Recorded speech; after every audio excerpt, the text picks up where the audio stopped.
त्यांचा धम्म यामध्ये सांगितलं आहे की ग्रंथ वाचन म्हणजेच काय बुद्ध धम्म समजणं नव्हे. तुम्ही अनुभवाच्या लेवलवर येऊन तुम्ही जोपर्यंत समजू शकत नाही तोपर्यंत तुम्हाला ती अनुभूती येत नाही.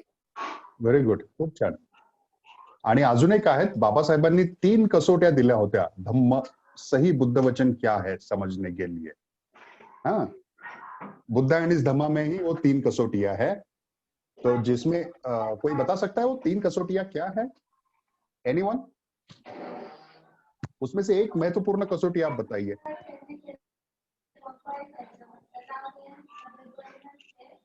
ओके, तो उसमें बाबा साहब जी बताते हैं कि बुद्ध ने तर्क पे आधारित ही जो बातें हैं वही बातें आपको बताई है. जो बातें तर्क के आधार पर सिद्ध नहीं हो सकती उन बातों के बारे में तथागत गौतम बुद्ध ने कुछ नहीं बताया. ये आप सेफली मान के चल सकते हैं. राइट. तो तर्क मतलब क्या है? तर्क का अर्थ कोई बता सकता है? एक्सपीरियंस के ऊपर. तर्क करना मतलब क्या करना? एक्सपेरिमेंट. हर बात को सही ढंग से समझना. राइट. मतलब उसको वैज्ञानिक दृष्टिकोनातून समझने. राइट. मतलब वो ये व्यक्ति की करने की कृति है, खुद की करने की कृति है. तर्क के आधार पर सोच विचार करके समझने की कृति है, वो व्यक्ति करता है वो. राइट. तो तथागत गौतम बुद्ध तर्क को महत्व देते हैं, स्क्रिप्चर्स को महत्व नहीं देते कि भाई मैंने ऐसे बताया, अगर किसी से आपने सुना तो वो मत ले लो. जब तक आप अपने तर्क के आधार पर उसको टेस्ट नहीं करते तब तक आप उसको स्वीकार ना करना. मैं बता रहा हूं इसलिए भी आप स्वीकार मत करो. तो ये भगवान बुद्ध के जो उदाहरण है बाबा साहब जी ने बताए हैं हमें सबको. और बाबा साहब जी बताते हैं कि भाई स्क्रिप्चर में लिखा है इसलिए तुम मत लो, इस तर्क के आधार पर वो चेक कर लो और फिर ले लो. मतलब बाबा साहब जी ने स्क्रिप्चर्स को माना है या नहीं माना है? पुरुषोत्तम जी ने जवाब दिया था सही. पुरुषोत्तम जी, हाँ जी बताइए दोबारा. हाँ, मैं वो बता था स्क्रिप्चर्स भगवान उसके बारे में भगवान बुद्ध एंड धम्म मध्ये उसमें उन्होंने कहा है कि धम्म में जो लिखा है उसको अभी सही है. स्ट्रेट टू स्ट्रेट फॉलो मत करो. अपने अनुभव के ऊपर, अपने अनुभूति के ऊपर आप उसको परखो. राइट. तो उसके बाद ही आप परखो, जानो फिर मानो. राइट. तो भगवान बुद्ध और धम्म भी आप पढ़ रहे हैं, बुद्धा एंड इस धम्मा भी आप जब पढ़ रहे हैं तो अपने तर्क के आधार पर उसको चेक करने के लिए बाबा साहब जी बताते हैं. सिर्फ ब्लाइंडली फॉलो करने के लिए बाबा साहब नहीं बताते. राइट. तो जो भी आप पढ़ते हैं आप सोच विचार करके अनुभूति कर उसको संभाल लेने को बाबा साहब जी बोलते हैं. ज़ेन संप्रदाय भी स्क्रिप्चर्स को नहीं मानता, वो तर्क और अनुभूति को प्राधान्य देता है. Zen, original Zen.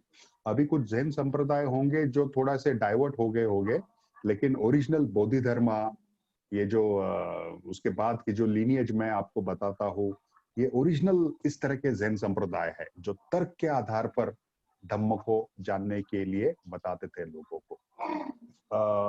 एक ऐसी सिचुएशन निर्माण करते थे वो कि भाई चलो ऐसी सिचुएशन है और जानो कि क्या हो सकता है इसके बारे में. फॉर एग्जाम्पल और एक मैं आपको उदाहरण देता हूँ.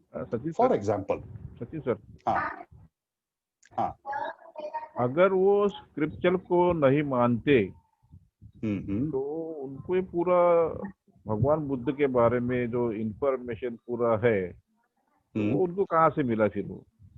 वेरी गुड, बहुत क्वेश्चन, अच्छा क्वेश्चन है.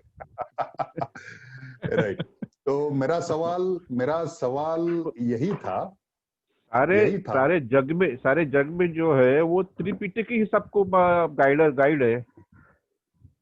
अभी मेरा सवाल यही है, मान लीजिए पूरे दुनिया से किताबें नष्ट हो जाती है, बौद्ध साहित्य नष्ट हो जाता है. पॉसिबल है क्योंकि ऐसे भारत में पहले हुआ था. नालंदा विद्यापीठ पूरा बर्न किया गया था, भिक्षुओं की कत्ल की गई थी, है क्या नहीं? मान लीजिए थोड़ी देर के लिए कि जो साहित्य निर्माण हुआ है, बौद्ध साहित्य, वो अगर नष्ट हो जाता है किसी भी कारणवश, धम्म नष्ट हो सकता है क्या? जी नहीं, क्यों? वो तो त्रिकाला बाधित है वो तो। नहीं तो फिर दोबारा आप कैसे लोगों को बताएंगे? तो लोगों के आचरण में रहेगा, नहीं, लोगों के दिमाग में रहेगा। जो आपने अनुभूति ली हुई हाँ। है, उस अनुभूति के ऊपर ही आप धम्म कहेंगे। Very good, this is 100% right answer. लेकिन अगर सब किताबें अगर नष्ट हो गई तो जो धम्म की अनुभूति आप ले रहे हैं, उस अनुभूति से आप लोगों को धम्म बता सकते हैं, लेकिन वो बहुत डिफिकल्ट होगा। यस यस, क्योंकि ऐसे अनुभूति वाले लोग बहुत कम होंगे फिर, क्योंकि धम्म की अनुभूति लेकर उसमें तैयार होने वाले लोग पहले निर्माण होने चाहिए, राइट? शायद फिर दोबारा बुद्ध जैसे इंसान निर्माण होने चाहिए, तब जाके मतलब धम्म का दोबारा प्रचार हो सकता है। दोबारा महामोगलायन या दोबारा आनंद या दोबारा अपना ये नहीं हो सकते ना। हाँ, है क्या नहीं? लेकिन हाँ सब सर, किताबें अगर नष्ट हो गई तो धम्म अनुभूति से ही दोबारा निर्माण हो सकता है। मतलब बुद्ध ने जो खोजा है वो खुद अनुभव किया, इसलिए तो आपको बताया ना, या उन्होंने कहां से पढ़ा है और पढ़ के आपको बताया है? नहीं बताया। नहीं, बुद्ध लेकिन ने इसमें भी खुद। एक बात है सर। हाँ जी, हाँ जी, हाँ जी, सचिन सर, हाँ जी, एक बात बोलिए। बताना चाहता हूँ। भगवान बुद्ध का जब महापरिनिर्वाण हुआ, उस वक्त तो कहीं कुछ लिखा हुआ नहीं था, लेकिन जब संगिनी हुई पहली, तो वो संगिनी में जब उन्होंने बुद्ध धम्म के बारे में पढ़ाई की, विचार किया, उसके ऊपर डिस्कशन किया, वो टाइम पे भगवान बुद्ध के साथ जो जो भंते जी थे, उन लोगों को जैसा जैसा अनुभव आया, जैसे जैसे उनको अनुभूति हुई, उनने अपने अपने ढंग से वहां पे रखी। जिसमें जो उनके भाई आनंद थे, वो आनंद पूरी तरह उनके साथ रहते थे, लेकिन वो हर बार श्रोतापन्न अवस्था में रहते थे, वो कभी आनंद नहीं बने थे। इसके लिए उनकी बात को कोई मानता नहीं था। लेकिन जो बाकी के भिक्खु थे, वो काफी सारे आनंद थे, तो वो कह रहे थे कि हम इनको नहीं मानते। तो उन्होंने उनको 3 महीने का टाइम दिया था कि जिस 3 महीने में उसको आनंद बनना था, तो 3 महीने के बाद वो बन गए। और उसके बाद उन्होंने जो बताया अपने अपने अनुभव, वही अनुभव जो अभी जो हमको त्रिपिटक में मिलते हैं, वो वही के अनुभव है। उसके बाद जिसको जैसा ऐड करना रहा वैसा ऐड करते रहे, लेकिन के बाद जो लिखा गया वो सब अनुभूति के ऊपर ही लिखा गया है, उसमें नया कुछ नहीं था। बराबर, बिल्कुल सही। वो भी उस वक्त धर्म संगिनी में जितने भिक्खु थे, उन्होंने जो सुना है, जो बुद्ध वचन जो सुने थे, अनुभव के ऊपर उन्होंने परखे थे, वही मतलब धम्म संगिनी के बाद आगे आता गया। लेकिन जाहिर है कि आगे जाते जाते लोगों के अलग अलग अनुभव उसमें आते गए, कुछ गलत अनुभव भी मतलब उसमें समाविष्ट हुए थे, मिक्सअप हो गए थे, राइट? तो मतलब धम्म जो है, ये बात हम जान लेते हैं, समझ लेते हैं कि अनुभूति मेजर है धम्म में। ओके, इस बात को हमें पूरी समझना है, क्योंकि हम धम्म प्रशिक्षक स्तर पर है। तो सिर्फ मतलब किताब पढ़कर लोगों के सामने धम्म रखना, ये धम्म का काम नहीं होगा। धम्म समझना, उतरना, उसके फल को चखना और फिर लोगों को शेयर करना, ये धम्म का प्रचार होने वाला है, राइट? तो आप किसी भी माध्यम से अनुभूति कर लीजिए। आप मेडिटेशन कीजिए, विपश्यना कीजिए, या किताबें पढ़िए, या खुद चिंतन मनन कीजिए, ये आपके ऊपर है। ये आपके पर्सनालिटी, स्वभाव, वक्त के ऊपर है। हाँ, किस माध्यम से आप वो अनुभूति करते हैं, करना चाहते हैं। कोई उदाहरण ऐसे भी है कि खाना बनाते वक्त भी किसी को मतलब पता चला, अरे यार मतलब अनुभूति हो गई, ऐसा भी हो सकता है, राइट? तो इसीलिए जापान में चाय पीने की उनकी एक मेडिटेशन की एक पद्धति है कि चाय पीना भी एक मेडिटेशन है उनका। चाय सर्व करना, जिस तरह से सर्व करते हैं, जिस तरह से वो पीते हैं, ये पूरी एक ऐसी जागृत पद्धति से की जाने वाली कृति है। तो किसी भी कृति से आप वो अनुभूति पा सकते हैं। खैर, मैं 2 प्रकार के लोग के बारे में आपको बताने वाला था। एक ये अनुभूति समझने के लिए, हाँ, अनुभूति का विषय समझने के लिए एक प्रकार के लोग जो कुछ पाने के लिए धम्म फॉलो करते हैं। मतलब बहुत से लोग ऐसे आप देखेंगे कि भाई मुझे पुण्य कर्म पाना है, मुझे अच्छा कुछ करना है, ऐसे सोचकर धम्म को फॉलो करते हैं, है ना। बहुत से लोग हमने देखे होंगे आजू बाजू में कि क्या है भाई, नहीं मुझे धम्म के लाभ चाहिए, मुझे धम्म से लाभ चाहिए, इसलिए वो धम्म को फॉलो करते हैं। है क्या ऐसे लोग है, रहते हैं आजू बाजू में? शायद आप और हम भी शायद उसमें, हाँ, आप और हम भी शायद उसमें रहेंगे, है क्या? हर आदमी वही सोच के पढ़ाई करते हैं। पुण्य संपादन के लिए। यस यस यस यस, सही कहना है कि भाई हाँ यार, मिलेगा मुझे कुछ तो पुण्य कर्म मिलेगा, वही सोच के कुछ लाभ मिलेगा, है क्या नहीं? हाँ, ये समझ के ही हम तो धम्म जानने की कोशिश करते हैं। इसमें गलत कुछ नहीं है, हाँ? मुझे नहीं लगता है इसमें गलत है, क्योंकि शुरुआत तो, हाँ, शुरुआत तो ऐसे ही होनी है कि भाई कुछ ना कुछ है, इसलिए तो लोग वहां पे जाएंगे, करने की कोशिश करेंगे। लेकिन गलत कहाँ है इसमें, कोई बता सकता है इसमें गलत कहाँ हो सकता है? जब आपकी नियत इस तरह से शुरुआत नहीं, मेरा आप थोड़ा नहीं, मेरा सवाल आप समझ लीजिए पहले। हर व्यक्ति की शुरुआत ऐसी ही होती है, नहीं है, मैं कह रहा हूं इसमें गलत नहीं है। हर व्यक्ति धम्म से पाने के लिए वो शुरुआत करेगा, गलत इसमें नहीं है। लेकिन इसमें एक गलती कहाँ है, कोई बता सकता है? मोह निर्माण व्हायला नको सर। नहीं, कुछ अपेक्षा रख करके अगर बात को करते हैं तो देखिए, हाँ, अपेक्षा रख, मतलब कुछ अपेक्षा रख करके उस बात को करते हैं, हाँ, गलत तो किसमें फिर हो सकता है, वो कहाँ हो सकता है? तो गलत। सर ज्ञान मिलने के बाद, सर ज्ञान मिलने के बाद अगर आप उसका गलत उपयोग करते हैं तो वो तो धम्म के हिसाब से नहीं होता है। नहीं, आपको तो सवाल सभी को समझ में आ गया? हाँ, समझ में आ गया। बताइए जरा क्या सवाल रिपीट कीजिए। ओके, हाँ, पुरुषोत्तम जी बताइए सवाल जरा, आपको समझ में आया है सवाल? हाँ, सर ने पूछा है कि जब हम अनुभूति का सब्जेक्ट उसके बारे में बात करते हैं तो क्या हर बार किसी वजह से हम लोग उसके बाद धम्म को लेने की कोशिश करते हैं?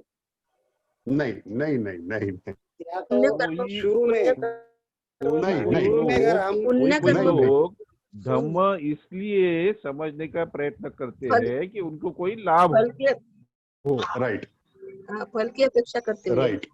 राइट। देखिए, मैं रिपीट करता हूँ, आप सवाल को अगर ठीक से नहीं समझे तो आप उस पे इंसाइट में नहीं उतरेंगे आप। ओके, तो first let us understand the question in its right context. पुण्य करने का पूछा था कि यस, कि धम्म में 2 प्रकार के लोग हैं। धम्म में एक जो धम्म का लाभ मिलेगा इस आशा से जो धम्म में बताया है वो करते रहते हैं, किताबें पढ़ेंगे, प्रवचन देखेंगे, धम्म ने बताया, ओके भाई दान करो, ओके भाई मैत्री भाव करो, ओके भाई मेडिटेशन करो, ओके भाई उपोषित करो, ओके भाई ऐसा ऐसा करो, वैसा वैसा करो, सम्यक वाचा रखो, पंचशील करो, विहार में जाओ, विहारों की कंस्ट्रक्शन करो, राइट। तो एक प्रकार के लोग ऐसे होते हैं कि हाँ भाई ये सब करने से मुझे धम्म से जो प्रॉमिस करता है धम्म, जो पुण्य कर्म होते हैं या सुख मिलता है या थोड़ा मेरा मन की शांति होगी, ऐसा दिमाग में रखकर धम्म फॉलो करने वाले लोग हैं। ये पहला प्रकार। दूसरा प्रकार मैंने अभी तक बताया नहीं। पहला प्रकार ही बता रहा हूं। और जो लोग ऐसा सोचकर धम्म फॉलो करते हैं उसमें गलत नहीं है, मैं कह रहा हूं, बिल्कुल गलत नहीं, क्योंकि हर एक की स्टेप ऐसे ही होती है। लेकिन इसमें आगे जाकर एक चीज गलत हो सकती है। वो क्या हो सकती है, ये इंसाइट कोई दे सकता है क्या? Hello sir. फिर वो कर्मकांड हो सकता है। हाँ, ये ओके। एक हो सकता है। अगर वो करते रहे तो कर्मकांड हो सकता है वो, उसमें हो कुछ सकता है। ओके, वो कमर्शियल हो वेरी गुड, जाता है। Very good. विजय जी, आपको चश्मा आ गया इंसाइट का। किसी भी प्रश्न में, समस्या में अगर आप ढूंढ लेते हैं तो आपका इंसाइट का चश्मा आ गया। Congratulations. Thank you sir. Okay, और कोई ढूंढ लेता है क्या इसमें? हाँ जी, गलत क्या हो सकता है? अगर नहीं कुछ मिलेगा सेटिस्फेक्शन, हाँ दुख की भी अनुभूति हो सकती है। हाँ, या उनका सेटिस्फेक्शन अगर भला नहीं नहीं मिला। होगा तो हाँ, हाँ, तो वो धम्म छोड़ देंगे। धम्म को छोड़ देंगे। ओके ओके, अ, अ, ऐसा भी हो अ, सकता है, बराबर है। बहुत सारे लोग जो है हमारे बुद्धिस्ट क्रिश्चियन हो गए हैं। हाँ, राइट राइट, क्योंकि ओके। उनकी ब्लाइंड फेथ जो है ना, ब्लाइंड हाँ फेथ हाँ हाँ, राइट, कि अगर मैं ओके ये मुझे मिलेगा, ये इस टाइप वाला जो एटीट्यूड है। Okay okay. चलिए, मैं एक उदाहरण आपको देता हूँ, स्टोरी बताता हूँ, बोधि धर्मा की स्टोरी बताता हूँ। बोधि धर्मा जो थे, बोधि धर्मा को ज़ेन का पैट्रियार्क कहा जाता है, मतलब संस्थापक। चाइना चाइना में, के ज़ेन में, जापान में, हाँ, चाइना, जापान, कोरिया, वियतनाम। तो ये जो ज़ेन संप्रदाय है, तो उसका पैट्रियार्क कहा जाता है बोधि धर्मा को। संस्थापक। और बोधि धर्मा से पहले, मतलब ज़ेन संप्रदाय का जो ओरिजिन जाता है वो तथागत गौतम बुद्ध के पास जाता है। मतलब ज़ेन को मानने वाले लोग हैं कि ये कहते हैं कि भाई ये जो ज़ेन जो सेक्ट है, ज़ेन, वो मतलब तथागत गौतम बुद्ध ने ही हमें दिया है। और एक स्टोरी उससे बहुत पॉपुलर है, वो स्टोरी मैं आपको बताने वाला हूँ। एक बार तथागत गौतम बुद्ध बहुत से लोगों को प्रवचन देने के लिए जाने वाले थे और जाते भी हैं वहां पे। तो बहुत से भिक्खु बैठे रहते हैं, बहुत हजारों भिक्खु थे, बहुत से उपासक उपासिकाएं थे, आजू बाजू के गांव से आई थी। तो वहां पे गौतम बुद्ध जाते हैं, शायद आपको पता होगा स्टोरी। जाते हैं और बैठ जाते हैं वहां पे एक पेड़ के नीचे जहां से वो प्रवचन देते हैं, और उनके हाथ में एक फूल रहता था, कमल का। तो 10 मिनट होते हैं, 15 मिनट होते हैं, आधा घंटा होता है, लेकिन तथागत गौतम बुद्ध कुछ बात नहीं करते। वो सिर्फ वो फूल की तरफ देखते रहते हैं। तो उपस्थित भिक्खु समुदाय और लोग थोड़ा रेस्टलेस हो जाते हैं कि भाई हम तो प्रवचन सुनने के लिए आए हैं और तथागत गौतम बुद्ध भी आए हैं, लेकिन वो तो कुछ बात नहीं कर रहे। ऐसा अगर हो गया तो जाहिर है आप और हम क्या सोचेंगे कि भाई आप प्रवचन देने के लिए आ रहे, कुछ आपको बताइए 2-3 शब्द धम्म के बारे में, वो सुनने के लिए तो हम आए हैं, है क्या नहीं? ऐसे सब सोचेंगे। लेकिन बहुत देर होती है, गौतम बुद्ध कुछ नहीं बोलते, वो सिर्फ वो फूल की तरफ देखते हैं। और ये देर हो जाने के बाद उसमें एक महाकश्यप थे, सबसे सीनियर मोस्ट भिक्खु थे। तो उनको हंसी आती है, ये सब सिचुएशन देखकर उनको हंसी आती है और वो थोड़े से हंसते हैं। तो बुद्ध महाकश्यप को बुलाते हैं उनके पास और उनके हाथ में फूल देते हैं। बोलते हैं कि आपने धम्म का सारांश जान लिया है। कश्यप को क्या बोलते हैं? आपने धम्म का सारांश जान लिया है। तो ये जो स्टोरी है भगवान बुद्ध के बारे में, ये स्टोरी ज़ेन के संप्रदाय के लोग बहुत मानते हैं कि धम्म का सारांश सिर्फ बातें बताने में नहीं है, धम्म का सारांश सिर्फ किताबें पढ़ने में नहीं है, धम्म का सारांश वो समझने में है, वो अनुभूति में है। ये बात लोगों को बताना चाहते थे तथागत गौतम बुद्ध, और इसके लिए ये स्टोरी है वो।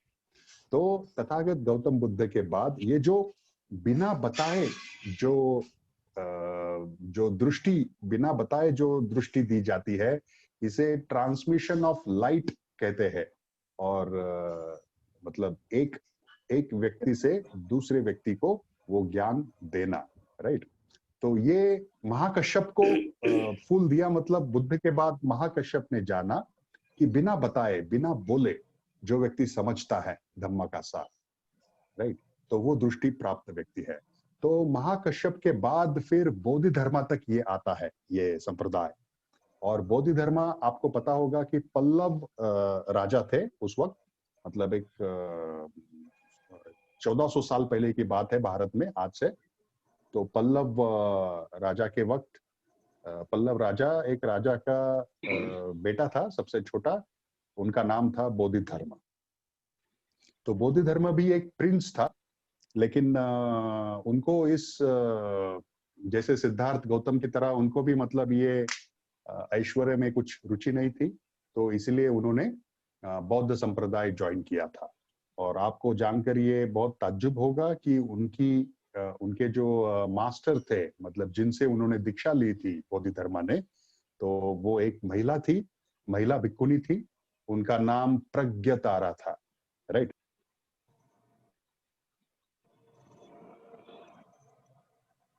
प्रज्ञतारा के बारे में ज्यादा जानकारी उपलब्ध नहीं है, सिर्फ इतना जानकारी है कि वो बोधि धर्मा की मास्टर थी, बोधि धर्मा की वो गुरु थी, ऐसे कह सकते हैं धम्म के बारे में वो। तो जिन्होंने मतलब धम्म जिससे जाना, वो प्रज्ञतारा थी। और प्रज्ञतारा ही की रोल थी बोधि धर्मा को चीन में भेजने के लिए, क्योंकि उस वक्त तक, मतलब 14th सेंचुरी पहले, उस वक्त तक चीन से काफी पंडित आए थे भारत में, काफी ट्रैवलर्स आए थे। और वो ट्रैवलर्स मतलब भारत में घूम रहे थे, देख रहे थे क्या है, लिख रहे थे भारत से, मतलब बौद्ध धम्म के बारे में साहित्य चीन में लेकर जा रहे थे। तो ये सब प्रज्ञातारा ने देखा था कि भाई बहुत से चीनी लोग यहाँ पे आते हैं भारत में, भारत से बौद्ध साहित्य लेकर जाते हैं चीन में, और चीन में भी बहुत से बुद्ध विहारों की निर्मित हुई थी। लेकिन भारत से कोई एनलाइटन भिक्खु चीन में अभी तक नहीं गया था, ये प्रज्ञातारा को पता था। तो इसीलिए उसने बोधि धर्मा को कहा कि तुम अभी चीन जाओ, you start your journey towards चीन, भारत में अभी मत रुको तुम। तो बोधि धर्मा 2 साल के बाद चीन पहुंचा था। तो बोधि धर्मा की ख्याति थी कि ही वॉज एनलाइटेंड पर्सन। तो उस वक्त चीन में एक राजा थे, वू नाम के राजा, उनका राज्य था। तो वू ने जाना कि भाई भारत से एक एनलाइटेंड भिक्खु आ रहे हैं, उनका स्वागत किया जाए।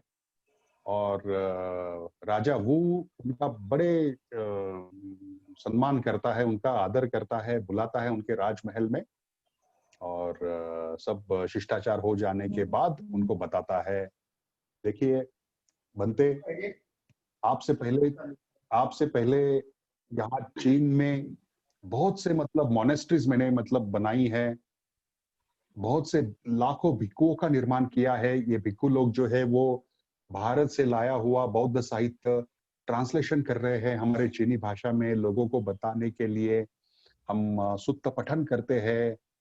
तो इतना सब कुछ मैं किया हूँ, विहार का कंस्ट्रक्शन किए, इतने सारे विहार हमने बांधे हैं, भिक्खुओं की निर्मित की है, धम्म का प्रचार कर रहे हैं हम लोग। बताइए मेरे मेरिट्स क्या हो सकते हैं, रिवार्ड क्या हो सकता है मेरा, रिवार्ड मतलब मुझे क्या प्राप्त हो सकता है इससे। ऐसे प्रश्न वो ने बोधि धर्मा को पूछा। तो बताइए आप बोधि धर्मा है तो बोधि धर्मा क्या जवाब दे सकते हैं। ऐसा समझ लीजिए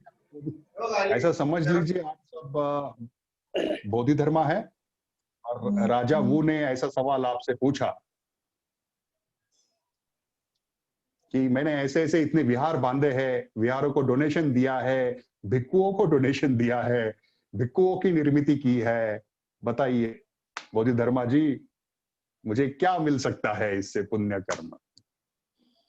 अगर आपको पूछा तो आप बोधिधर्मा क्या बताएंगे? बताइए, एक एक करके बताइए। अगर किसी ने, राजा ने अगर आपको पूछा ऐसा सवाल, हाँ जी, यही तो रैशनैलिटी है बाबा साहब जी की। सवाल पूछते हैं और बताते हैं कि आप सोचो ना इसके बारे में। यस, कौन शुरुआत कर रहा है? आप बैठे हैं बोधिधर्मा की जगह पर और राजा ने पूछा, what is my merit, what is my reward?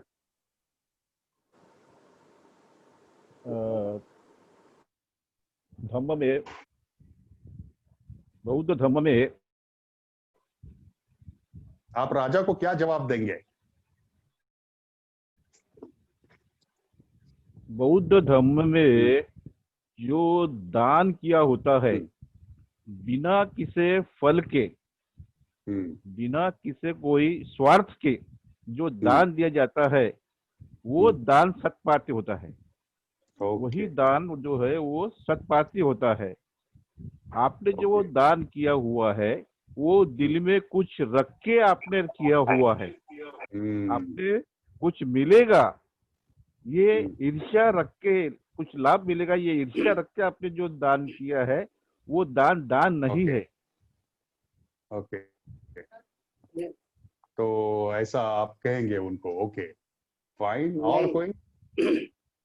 और कोई? राजा राजा जब पूछता है कि मुझे क्या बख्शिश मिलेगा या मुझे क्या मेरिट मिलेगा, इसका मतलब क्या ये रिवार्ड होता है मिलेगा? कि क्या अवार्ड मिलेगा, इसका मतलब ये होता है कि वो अब पूरी तरह से धम्म में पका हुआ नहीं है।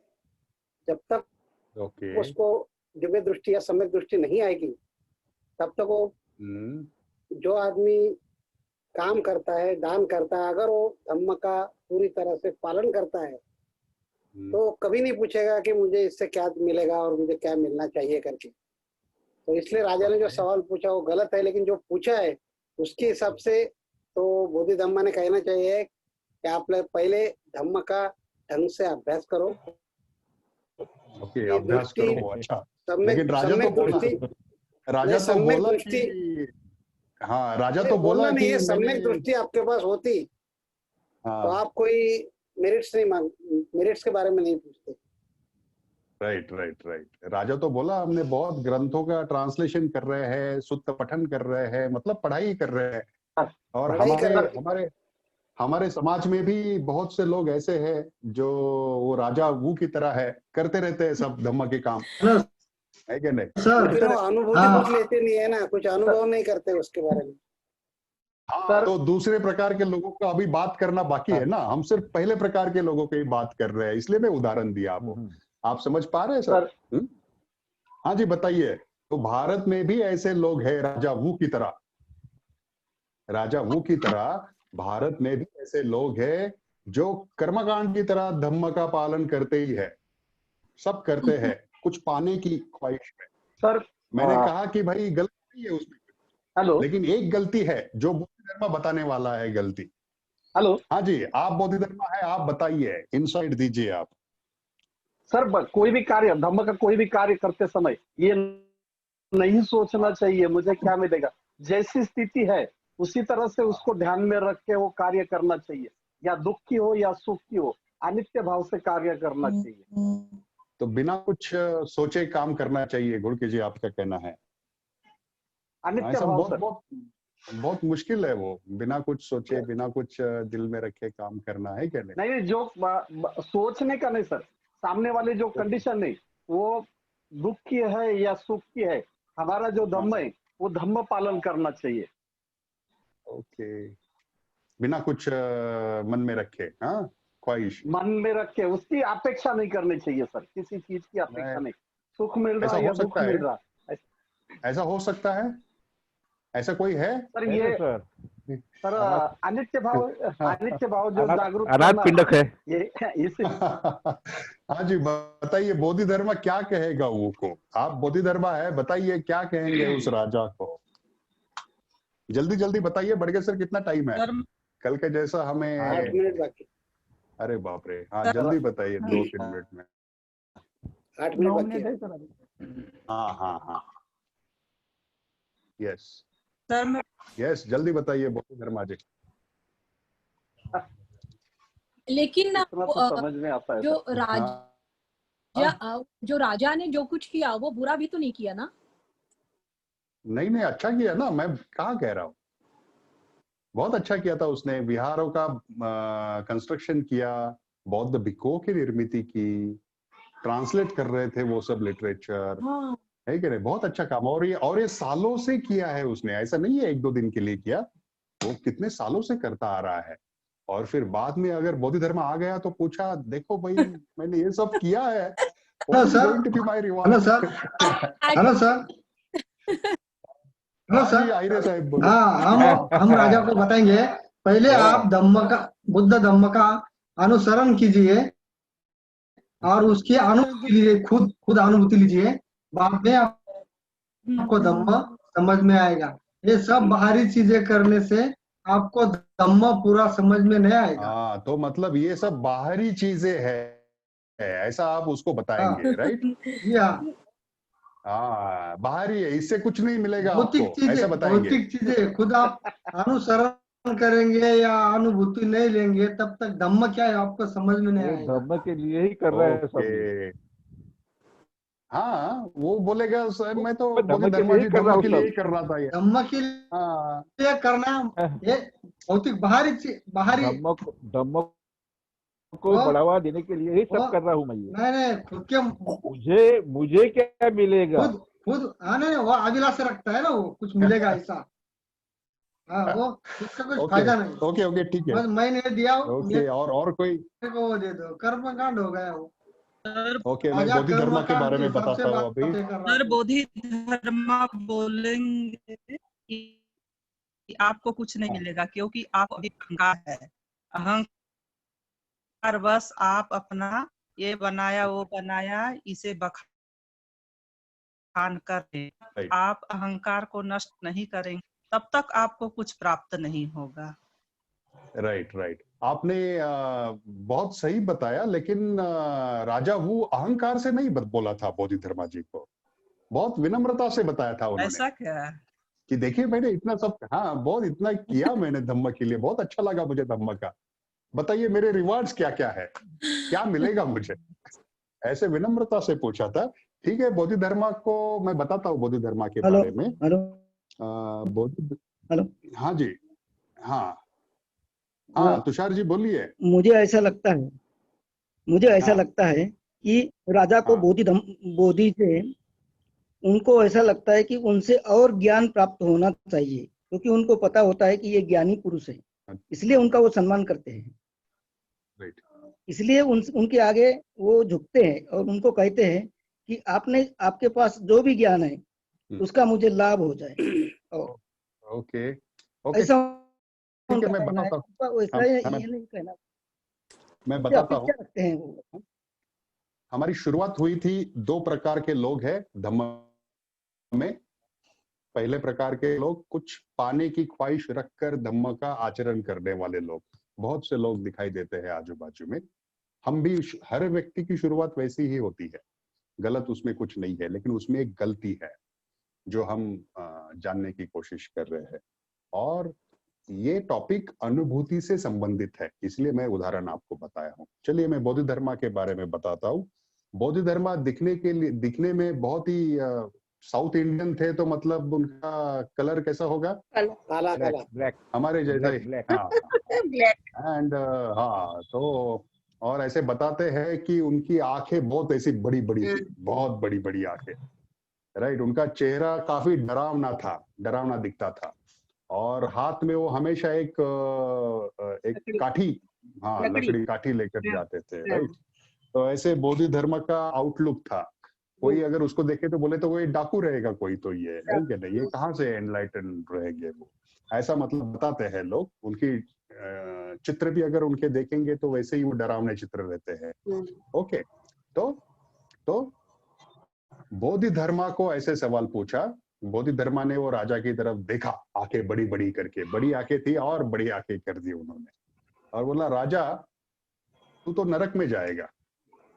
बस इतना ही बोला।